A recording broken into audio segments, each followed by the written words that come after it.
Hi guys. Happy Valentine's Day. Even though it's not Valentine's Day yet, happy Valentine's Day. I hope it's going well. I hope you have a beautiful Valentine's Day and everything above. Yeah. I thought I'd wear red. It's a little V-neck, like a little heart. I don't know, whatever. And I have my little flamingo here, and I'm just excited. Well, first, what have you guys been up to? My last episode got a bit more views. When I say a bit more, I mean like instead of getting 40 views, I got like 240 views, which is awesome. Except, of course, it's the one episode where I started talking about how constipated I was at the beginning, which is completely fine. But I appreciate you guys. I appreciate the people trying to help me out with that. And also, I appreciate that you guys are asking for longer episodes, and I'll see what I can do. Anyway, what have you guys been up to this week? This week, I just got done with an exam. Actually, I came back here and to record this. I've also been working on my pull-ups. I can almost get 2 full hanging pull-ups. If anybody was wondering, it. I checked my New Year's resolutions and I said I wanted to get 4. So I think I'm definitely going to complete that within the next like month. Is that too ambitious? I think I can complete 4 push ups, not push ups, pull ups. 4 pull ups in a month, the next month. So this week we have something exciting, I guess. I wanted to do an episode on what I've learned about love as a now 19-year-old. I'm not claiming to have all the experiences in the world. I'm in fact claiming the opposite, and this is just what I've learned, what I've been through. I don't know. And I also thought I'd do a disclaimer. Um, I've been told before in the past with my other media projects that sometimes I talk too directly or like obviously about people or my past experiences. And or also I've had people asking me if I'm talking about them on this podcast already. I mean I haven't like horribly pooped on anybody's name, but just like, you know. So what I'm saying is if you think you could get your feelings hurt by this, then click off. But I'm not really going to talk. I never say anybody's names, obviously. So there's that. Basically, I'm just saying I think these are my experiences. I'm going to share as much as I think is appropriate. So, whatever. I'm not like calling anybody out, obviously. Just this is I'm sharing as much as I want to share and what I feel is necessary. So, yeah. If you haven't been able to tell already, my brain works by pushing these episodes out into like segments. Like I in my journal I have different like big bullet points and then I have little tiny ones.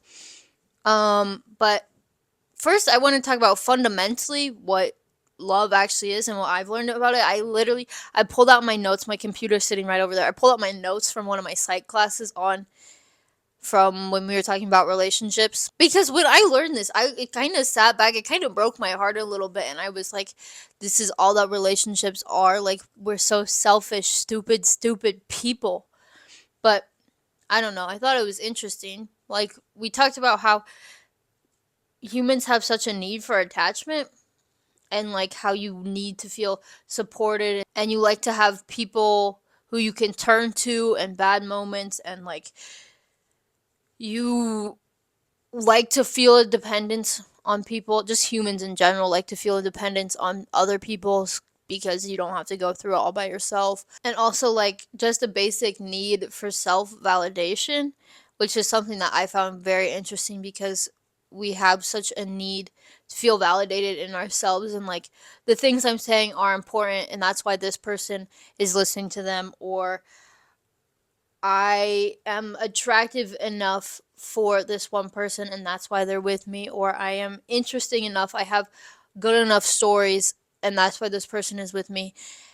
And also that we like hold ourselves to this standard of like, because I'm doing everything right and I am a good person, I have good values, I have good work ethic, I deserve this love, and it is a treat for me. It is like I've earned it, and that's also the need for like self validation is also why a lot of relationships tend to end. If you think about it, like, oh, this person wasn't listening to me anymore. They weren't acting interested in my stories anymore. They called somebody else attractive or made me feel like I'm not attractive enough or things like that, which breaking it down into those things, literally I remember sitting in class and being like,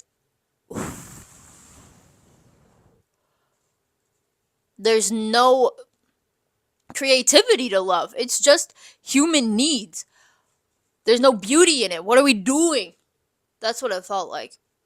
But I know that that's not true, or at least I choose to believe that that's not true, and that there is this magical realm, magical realm of love, I guess. I don't know. I don't know how to talk about these experiences. I'm not very good at talking about these experiences because I feel like I'm not. I don't know. Yeah, I guess I just want to choose to believe that there's this realm of magical, but also when I look back at my. This isn't like a but moment, but like. But. But like when I look back at my experiences, I don't know. It's so hard for me to think about because I hope this is relatable, but whenever I look back at past like talking stages or relationships, I don't know. It's so hard for me to remember what I felt like in those moments.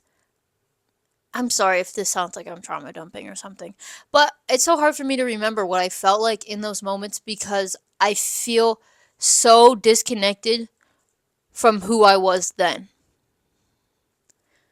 Like my boyfriend I had when I was 16, I don't know what 16-year-old Elise was thinking in those times. I mean, I was like happy and I enjoyed it and I was in that relationship for a reason.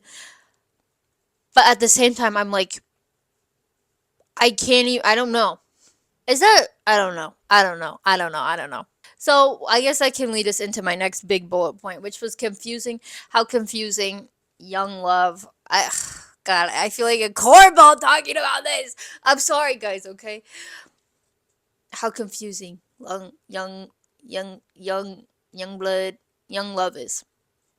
And I really can't talk today either, apparently. But this is kind of what I was talking about. But like, I don't know. I genuinely don't know if I've ever like been in somewhere like I can't remember a single moment. This is what it is. I can't remember one single moment where I felt like fireworks above my head, like in a movie, like when you kiss somebody for the first time and there's fireworks. Like when you're a teenager, you and you kiss somebody for the first time, you're afraid and terrified. I don't know. I don't know how to describe it, but it's just like it's awkward and you're young and you're trying to figure it out. And that's okay. That's what it can be. It's just maybe this is also about media portrayal. Maybe I could go into a whole argument about that, but like in media, you kiss somebody for the first time and it's either so awesome and there's fireworks and there's beautiful angels singing and but in real life it's awkward and strange and you don't know what's happening. At least that's my experience. Again, I don't know. But I think it's supposed to be awkward and strange. It's confusing. The first time the first time somebody told me that, well, okay, first time a romantic interest told me that they loved me, I didn't know what to do. Well, here's the thing. It was at the end of a it was at the end of a voice memo, just casually, like, "Hey, I love you." Like, "Hey, I love you."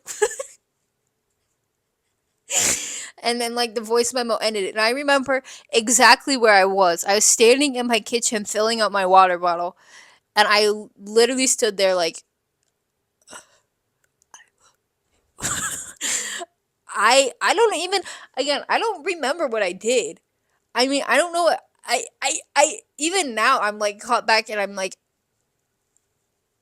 I can't just send a voice memo back to just say that. I don't know. I was afraid in that moment. It was scary. It wasn't fireworks. It was like, what? You what? You, me, you. I don't know. And that's, again, I'm not hating on this person or this experience at all. It's sweet that it was so confusing and young and nobody knew what was happening. It also, I think it can be confusing because, at least, I don't know. This is what's happening in my head. Is like, I don't know if I should be dating, like, just to be having fun or, like, for marriage. You know, the big 20 is coming up. I think my parents got married at, like, 23. I don't know what I'm supposed to be doing, which I know I have been realizing how big that word has been, supposed to be. Like, what I'm supposed to be doing, how big that has been to me recently, because that's always when I find myself freaking out about these things, is when I use the words supposed to be. What am I supposed to be doing? I don't know why I tend to feel such a, like, societal pressure on myself, and also, like, I don't know, when I got out of a relationship, that was when I was freaking out. I was like, I remember standing in front of my closet over there. Again, I don't know if I have such a photographic memory that I can just picture these things, but I was standing in front of my closet and I was like freaking out. I was like, I don't know what I'm supposed to be doing. I did I make the wrong choice? Am I leading myself off this track that I think that I'm on? Because I don't know, in my head, now we're getting kind of religious, but, like, I mean, I'm not the most religious person ever, but I feel like there is this plan out there for me. No matter if that's, like, the universe's whatever. But I was freaking out because I was like, what if I just set off my entire life? What if I'm supposed to be doing the exact opposite and I have no clue? And I was freaking out. And then I was like, I, like, literally took a step back and I was like, I am doing the right thing right now because it's the choice I made.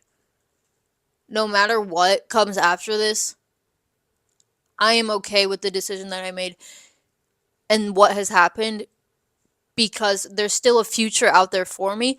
It's just not what I was picturing before. It's not that I am on this one single train track leading me one way and then I completely derailed it. It's that I have multiple choices and free will, and I can go off on whatever different path that I want to and what is right for me, because whatever I choose is what's right for me. I hope that makes sense. But that's how it worked in my head, and I stopped freaking out. I got myself to stop freaking out then, and I still do that now. Like, what am I supposed to be doing? I don't know. I'm, like, waiting for somebody to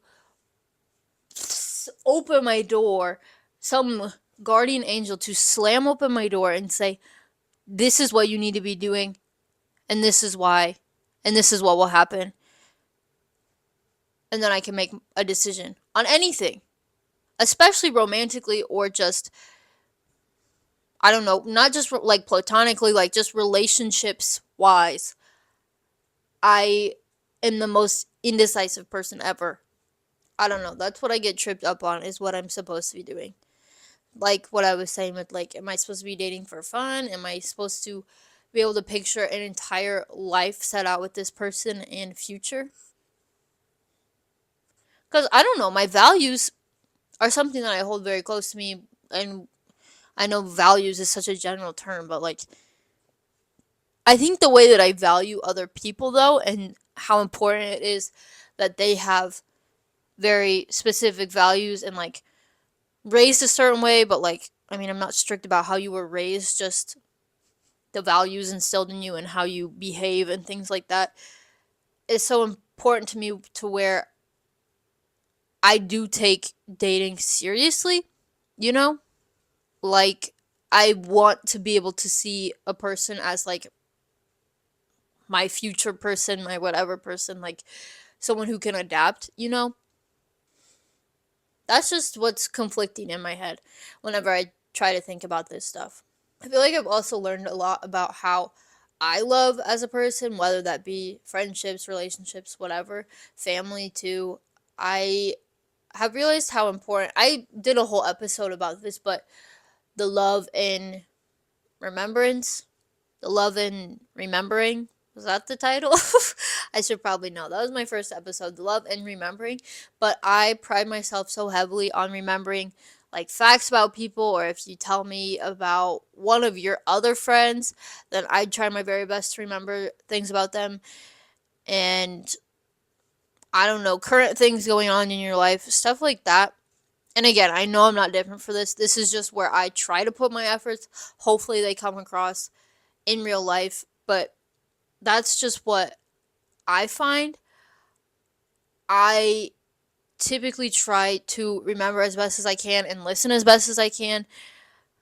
I've been realizing that with friendships too, is like I don't think I can be around someone who is constantly on their phone in conversations. Like, again, I know I'm not different. I know I'm not different. I know I'm not different. But, oh my god. I don't know. Phone snubbing. The amount of phone snubbing in today's age is crazy. I have never felt more invalidated than I feel when when I'm telling a story and somebody has zero reaction and then pulls out their phone. Or it's just like, oh yeah. And then, oh my god. I don't know. So I try my very best to be an attentive listener and, like, again, remembering what you're saying and asking questions and being, an active listener. That's also the word I'm looking for. It's like being able to nod and, like, say, mm-hmm, mm-hmm, mm-hmm. I feel like that gets you a long way, at least in my books. But yeah, I've also realized that I'm not the best at PDA ever.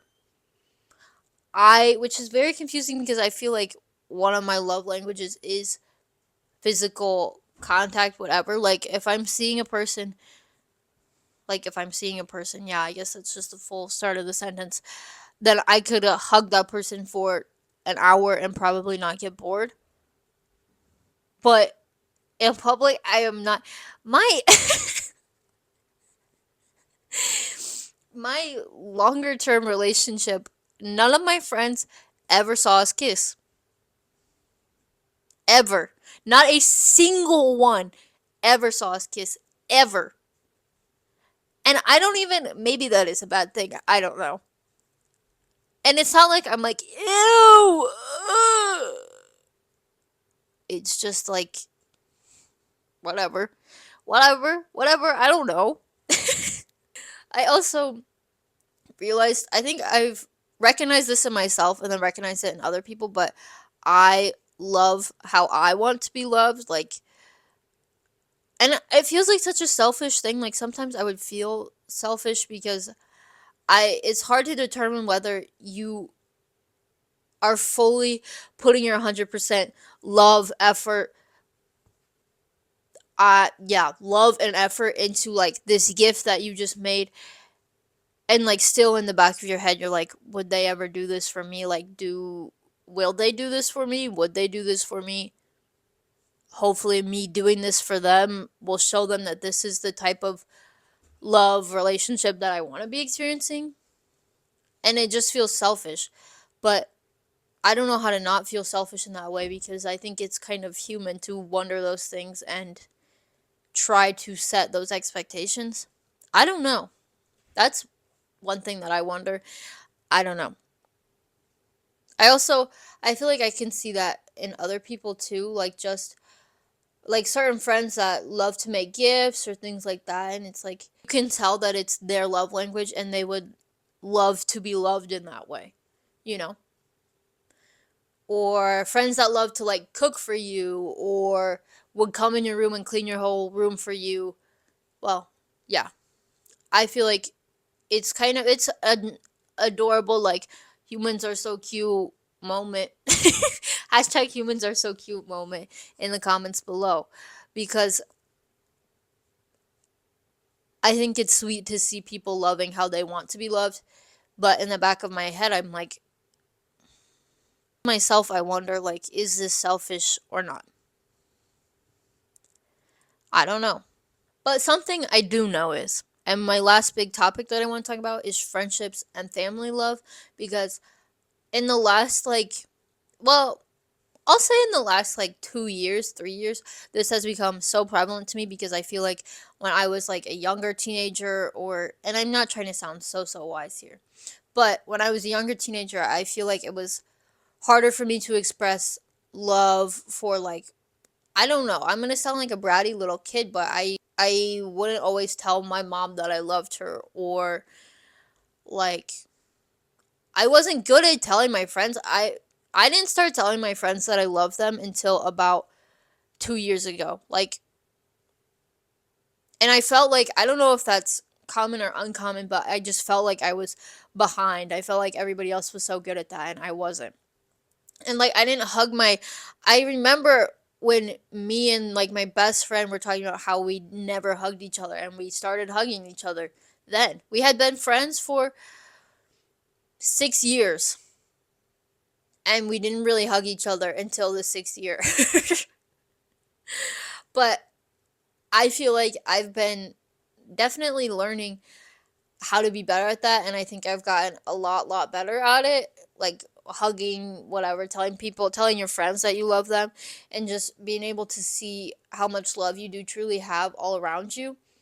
Like, I'm gonna tell another anecdote. I'm sorry if it's too direct, but I towards the end of one of my relationships, I don't know, I was feeling down and I was like, I'm not really feeling loved. I don't know what I'm gonna do.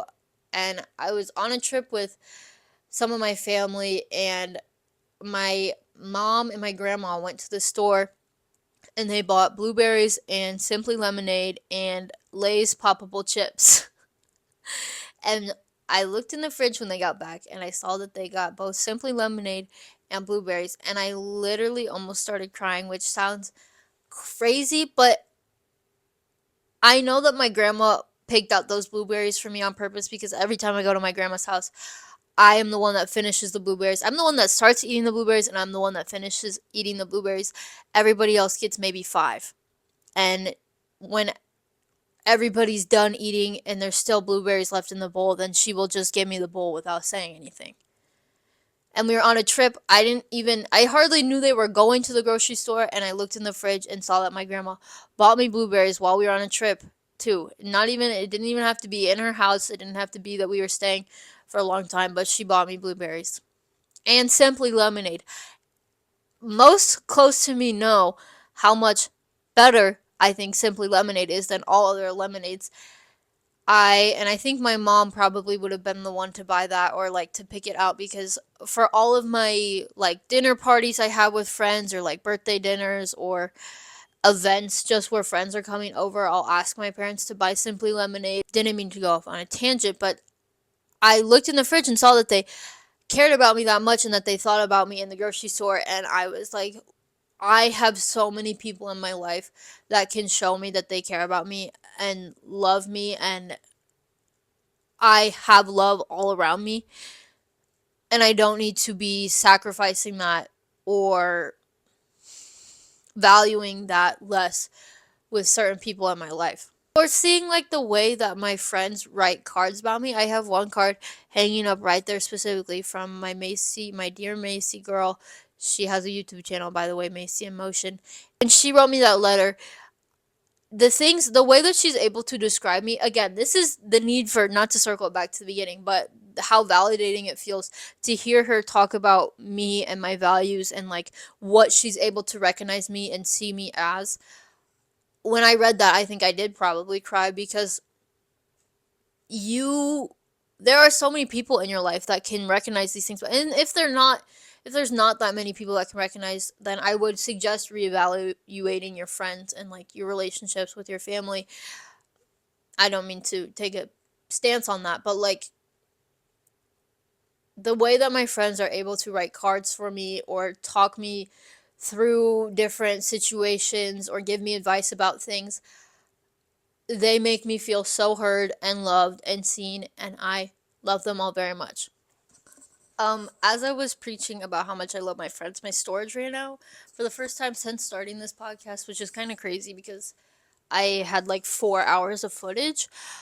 Anyway, I love my friends so very much, and I hope that everyone loves their friends and family as much as I do. They know me better than anybody, and I hope to know them and love them and see them as much as they need to be and want to be. And happy Valentine's Day, guys. I love you. I don't mean to rush the end of this, but I don't know how much storage that I actually have. Um, I hope you guys enjoy this. I love you all very much, and I am excited for more episodes. And again, thank you for the support. Like this on Spotify, like this on YouTube, comment down below one thing you love about yourself, and I will see you guys next week. Bye.